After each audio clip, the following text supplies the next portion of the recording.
Good conversation with Sherry Torkos. You are a holistic pharmacist.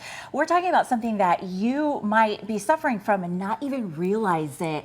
It's a deficiency. So we're talking about allergies, being allergic to food versus having an intolerance to something. So like I'm definitely allergic to peanuts. I know immediately right away. That's a big thing. But you're saying that having a deficiency could really affect you and you just know you don't really feel your best. You might not even understand what's happening. Yeah. And there's a key difference between allergies, like yourself having a peanut allergy, severe allergy, that's an immune system reacting inappropriately to a substance in a food, versus an intolerance. So an intolerance typically originates in the gut and the digestive system where your body doesn't have enough of an enzyme to break something down, or you have a sensitivity to something and it's digestive related. So when you think of food intolerances, the most common ones are lactose intolerance, gluten intolerance, which is celiac disease, but then also histamine intolerance, which not a lot of people have heard of or are aware of. So how do we know? What's the only thing I associate with histamine is taking an antihistamine when I have the sneezes. That's right, because histamine is a chemical our body naturally produces in response to allergies, and we get the sneezing, the congestion, the runny nose, the watery eyes.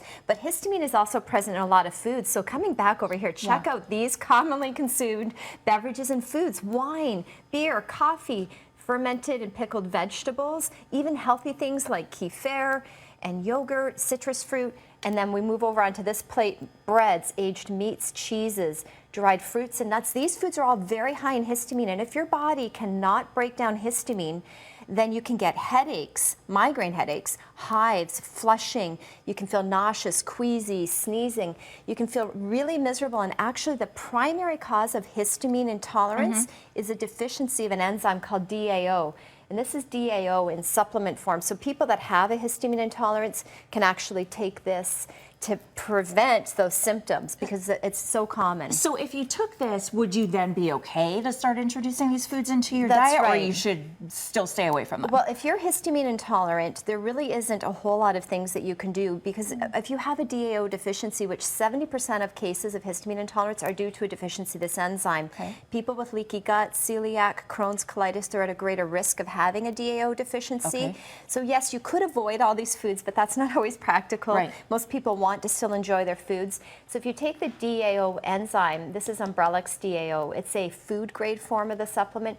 You would take that enzyme 15 to 20 minutes before you eat these high histamine foods. It mitigates those symptoms, and it doesn't interfere with your body's own natural DAO production, so it's not something that you has any negative effects, and you don't have to take it every single day or with every meal, only when you're eating high histamine foods. Okay. And then how do we recognize, though, that this is what's happening versus just, oh, I have a headache? Well, and you know, when you look at headaches, there's so many things that can cause headaches. So you have to get to the underlying problem. So there's a really good survey that you can check out at, there's a website, daodeficiency.org.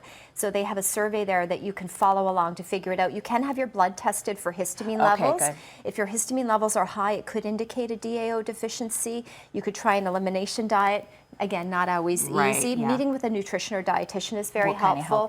And trial and error. So if you take the DAO supplement before you eat these foods and you feel better, you don't get the flushing, the headache, then you'll know. Then you'll know. But and these are some good foods for you. Yes, and these are foods that actually can help as well. So olive oil naturally boosts production of DAO by a significant amount. So adding olive oil to your foods after they're cooked.